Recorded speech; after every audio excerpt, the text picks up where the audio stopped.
What's going on, guys? Welcome back to the Night Owl channel, and welcome back to another top 10 video, where in this video I'm going to count down the top 10 most well-balanced characters within the Dynasty Warriors series based on my opinion. So this list is going to comprise of characters from the game that have a good balance between strategy and being intelligent, and also being ruthless on the battlefield. So I came up with 10 people that I think are the most well balanced. I might have missed a couple. You guys will let me know down below. But from what I've seen, from what I've read, and just from knowing them within the games, I think these 10 characters are the most well balanced when it comes to being intelligent and also being able to successfully be on the battlefield, leading people into battle, and being a competent fighter, military general, martial artist, whatever it may be. You guys will let me know down below if my list is accurate. Before we jump into the top 10, I got two honorable mentions I want to mention. The first one's going to be Yuan Shao. I think Yuan Shao is a very well-balanced character, and I originally had him in there, but I brought him out because of his inability to really do anything with the power that he had. But he was a decent general, he was a good commander, had the intelligence to either round up people based on his nobility or his action, and then use that advantage to create one of the largest forces in the north before, of course, losing to Cao Cao. And then moving on to my second honorable mention, I'm going to mention Zhou Yu. Of course, being very intelligent and being responsible for really playing a key part in defending against the overwhelming forces of Cao Cao during the Battle of Chi Bi. He didn't go into that many battles as a general or a actual military fighter, but when he did, it was usually successful up until the battle with Cao Ren at Jiangling, where he suffered his injury. I think both of those characters are very well balanced, and from what I've read, both characters had levels of intelligence and military feats, and that's what this list is going to comprise of. So with that being said, let's go ahead and jump into this very subjective list. Top 10 most well-balanced characters from Dynasty Warriors.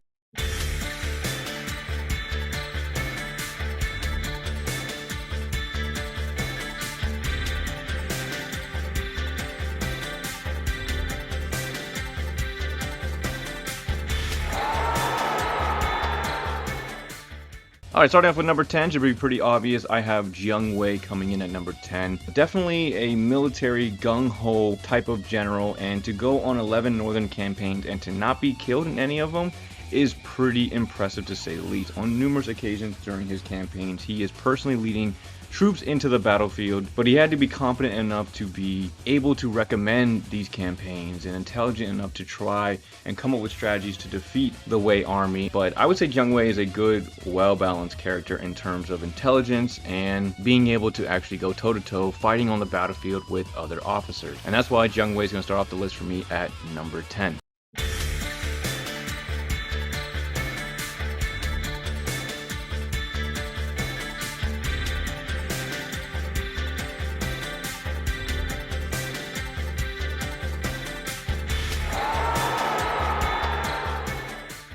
Alright, coming in at number 9, I originally had him down at number 10, and just because he's down here in the quote-unquote lower numbers does not mean I'm taking away from his intelligence, but number 9 is going to be Zhang Liao. Obviously, Zhang Liao is an amazing military general. Of course, we have the Battle of Hefei, the moment where he shows his intelligence as a military leader. You can be a really strong fighter and leader, but lack the strategy and the intelligence in order to really use your people, your troops, or even yourself to the most advantage. For example, like Bu Bu or Hua Shang, or characters of that nature who have a lot of strength but don't know how to use their numbers or use their own abilities to their advantage. Battle of Hefei is a clear example of Zhang Liao being able to do that. A couple other things I also saw: he had a battle against someone named Shang Ji, and he actually persuaded him to surrender. He used his knowledge of how Cao Cao is to be like, hey, if you surrender, you'll be treated well, just come over, the fighting does not have to keep going on, and he was successful in doing that. Then a little later, he ended up suppressing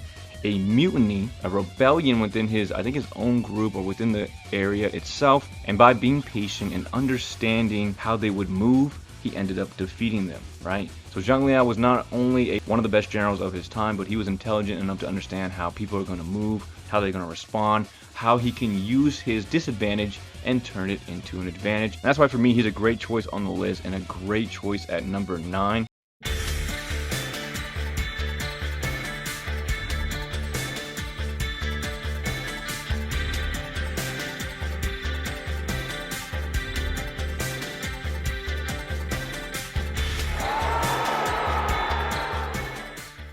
Alright, moving into number 8, I had to do a lot of research for this character because I did not know if he personally led troops into battle himself, but he ended up doing it, so that's why he's on my list at number 8. When it comes to intelligence, Lu Xun is unlike any other characters in the game, very well known for his strategies. However, I needed to see if Lu Xun actually led troops at any point personally and went into battle and actually survived. Lu Xun had a very long career under the Wu Kingdom. He was alive for quite some time, so I wanted to know if he actually led himself into battle. According to what I've read, during the Fawn Castle infiltration, it was reported that he killed, captured, and recruited tens of thousands of enemies. So that right there is enough proof in the pudding for me to put him in the list, because Lu Xun was on the battlefield killing, capturing, or recruiting tens of thousands of enemies, whether that be because of his strategy that was working, whether that be, again, if he's killing people, he's fighting them one-on-one. Just because they're a private in the video games doesn't mean a private in real life is not gonna, one swing of a sword, he's dead, right? We had to have some sort of military skill to be on the battlefield, leading his troops into the battlefield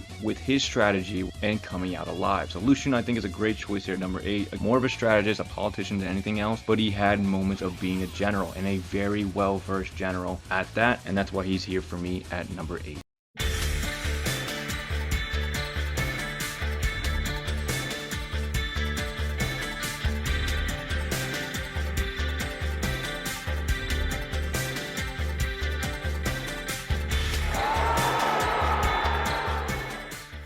Alright, next up, coming at number 7, might be an underrated choice, you guys let me know, but I think Liu Bei is a great choice here at number 7. In his earlier career, he spent a lot of time on the battlefield in the militia for the Yellow Turbans, or helping out in the volunteer forces for the attack on Dongzhuo. Liu Bei was on the battlefield. I would say he was on the battlefield more, probably most of the other leaders, except for like maybe Sun Jian and Sun Ce, and maybe Lu Bu too, because that dude loves to fight. Anyway, whether it be because of his emotional intelligence in the games, or if he had some sort of intelligence or vision or whatever it may be in history that allowed him to attract people of huge caliber to his side. You cannot do that if you are not an intelligent person. Liu Bei had something about him that really drew people to him. So for me, it was just a matter of researching into if Liu Bei was actually a military, like a martial artist, a fighter, and he was. So I think he's a great choice for being well balanced and having the ability to do that, and that's why he's a good choice for me at number 7.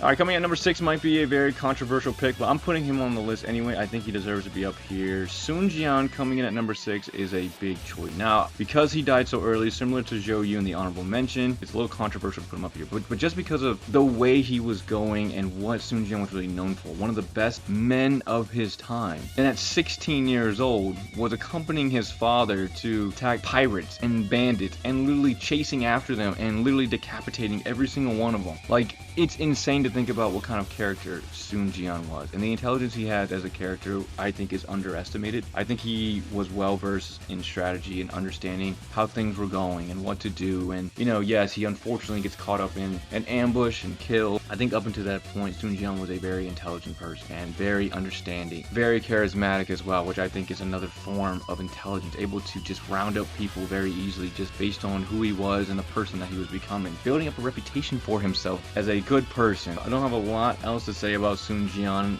I just think he was a very gung-ho, underrated, intelligent person, and I have nothing but respect for someone like Sun Jian.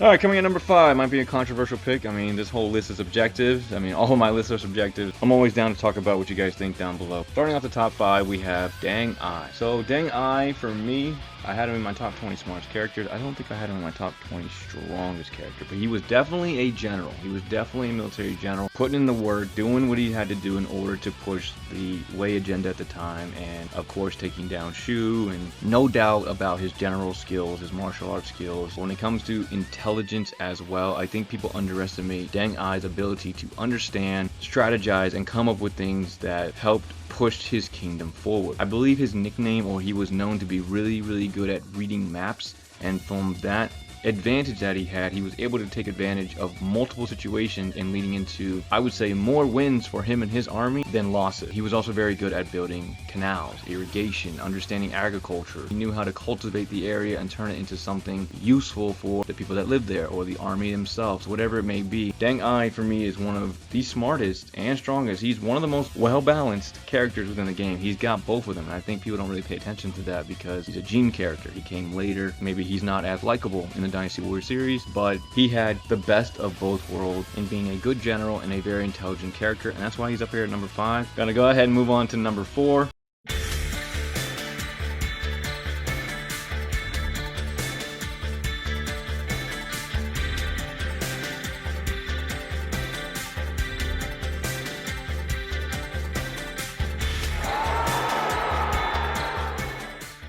Alright, next up, coming at number 4, we have Mr. Lu Meng himself. Now, I think I mentioned in this video, I thought Lu Meng, when he always was entered or seen in the game, he was a strategist, he was a politician, but learning about the fact that Lu Meng had to earn and work for that is what puts him at number 4 in my list. Because Lu Meng was originally a meathead. He was not a scholar, he was a warrior. But the games, at least for me, I didn't really notice his military accomplishments. Of course, it's a video game, so anyone, I mean, Zhuge Liang's on the battlefield, for crying out loud, right? They're gonna put him in the game, they're gonna have us play as them. So for me, it was just a given thing, if that makes sense. But every time we saw him in cutscenes, it wasn't him fighting, he was the strategist, he was the scholar, he was the mentor, he was that kind of character. Although he had been noted for his bravery, he was still deemed as nothing more than a mere warrior for his lack of literacy skills. Later, with encouragement from Sun Quan, Lu Meng took up scholarly pursuits to improve himself, gradually becoming a learned and competent military leader. This guy is the perfect example of a well-balanced character in the Dynasty Warriors, and not just because he was naturally gifted that way, but because he's like, you know, a regular person. He had to learn it, right? Don't have much else to say about it. I mean, I would think that would wrap up pretty much everything about Lu Meng that I would want to say. I think he's a great choice here at number 4, and for me, he personally definitely deserves to be on this list.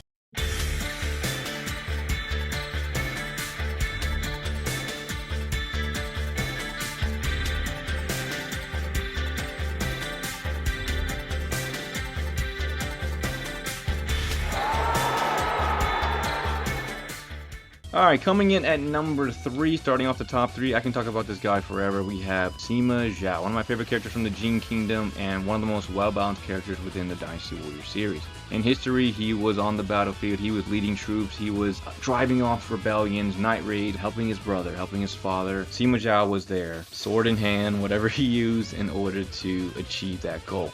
But I also would, again, I think another underrated character when it comes to his intelligence, I think he's a very intelligent character, but I think because of who he was and being able to lead the way forces for as long as he did, and then of course being the commander of the kingdom that took down or disrupted the Three Kingdoms period, you had to have some sort of intelligence for that. Having the emotional intelligence to understand where other characters are coming from. If he was not an intelligent person, he would have had a similar route to Lu Bu, or even like Cao Shuang. Sima Zhao is number 3 for me. He was on the battlefield for a majority of his battles, helping, of course, his brother and father in the earlier days, and then leading troops later on to further cement his status as a good Wei / Jin commander, but also have the intelligence to understand really what's going on and doing his best to navigate through that. And I think he's a very well-balanced character within the Dynasty Warrior series. Sticking to his most authentic self, at least within the games, is why he's number 3 for me.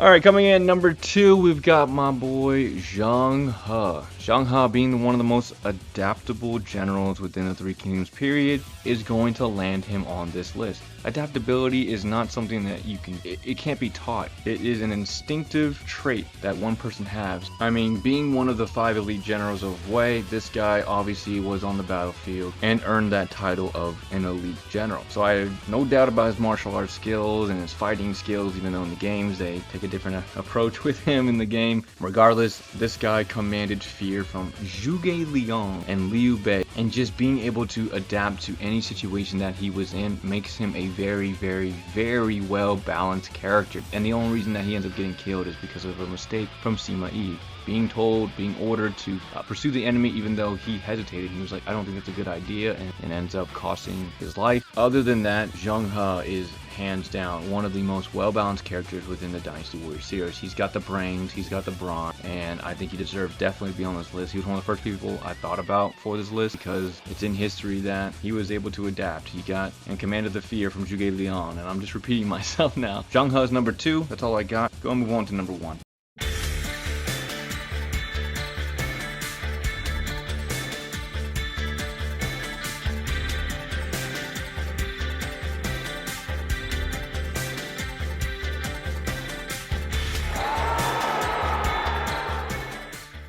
Alright, coming in at numero uno, the man, the myth, the legend himself. The most well-balanced character within the Dynasty Warriors series, in my opinion, is Cao Cao 100%. He's kind of like Liu Bei, but like amped up. He's like the amped up version. He was known to be a very, very good martial artist, well endowed in archery and sword fighting, and just a very good hand-to-hand combatsman. He partakes in many battles before he has his own kingdom, where he's on the battlefield fighting tooth and nail with his troops, leading people personally into battle, killing people, right? Having the skill to really keep himself safe, and of course eventually lay the foundations of, honestly, the unification of China. And you are not able to do those things without being intelligent. In order to be a well-respected leader and just philosopher and whatever politician, him being able to accurately assess the people that he's bringing into his kingdom, Jia Shu, Dian Wei, Zhu Shu, right? These characters that did not start with him, but throughout his campaign, he would draw people to him because of his vision, right? He would give him the opportunity to work for them. Zhang Liao, Pang De, same thing. It's just him being able to understand, one, how to bring people in because of recognizing their abilities is a level of intelligence that not a lot of people have. Liu Bei was able to bring people in based on his vision, based on benevolence, based on that kind of level. I'm sure he had a sense of who they were as people, right? But he didn't really know. I mean, he brought Lu Bu in and Lu Bu betrayed him, right? So, but Cao Cao was able to assess things like that and bring in the right people who ended up becoming extremely loyal to him. I mean, think about it. Like Zhang Shu and Jia Shu, who invited Cao Cao in, killed his son and one of his closest officers in, Dian Wei, and he still thought it was a good idea to bring them in and be part of their kingdom. And he was right. Jia Shu provided a number of great strategies. That is being able to see things that normal people just cannot see. It's not a blind, just like, come join us. It's like, hey, I recognize your talent. Either serve me or die. And in that, he was able to establish a kingdom unlike any other. Just a powerhouse, right? Completely swallowed the north to the point where Zhuge Liang had to make a strategy where 2 kingdoms had to go against 1. That's how much Cao Cao was able to command in power because of his intelligence, because of his leading by example, being on the battlefield with his troops and fighting tooth and nail. And that's why for me, Cao Cao is the #1 most well-balanced character within the Dynasty Warriors series. Zheng He was number 2. He got Zheng He from Yuan Shao, right? So it's like him being able to recognize those people, bring them in, have them be key component to the foundation of his kingdom is incredible. If he was just a tyrant that just killed everybody that was in his way, he wouldn't have gone as far as he did. But because of the intelligence that he had, along with the outstanding skills that he has as a martial artist, I had to put him here at #1, and that's pretty much it for the video, guys. Hope you guys enjoyed the video. Again, all my lists are very subjective. I just think of things of how I could do a top 10 for characters. I love this game. I love everybody involved in it. No one else really does these kinds of videos. I would love to see other people, other content creators do stuff like this. I love talking about this kind of things with the Dynasty Warriors series. And that's why I love talking to you guys in the comments, because I get to see different perspectives on things that I personally wouldn't have known. Anything and everything about this game interests me, so I'm just going to keep on making videos. Anyway, that's all I have for the video, guys. Hope you guys enjoyed it. If you did, definitely appreciate a like, comment, or subscribe. Let me know down below what you guys think. If you guys have any ideas for top 10 videos that I have not done, any subjects that I haven't done yet, let me know and I'll write them down so I can do them. But that's all I have, guys, and I'll see you all in the next video. Thanks for watching, everyone.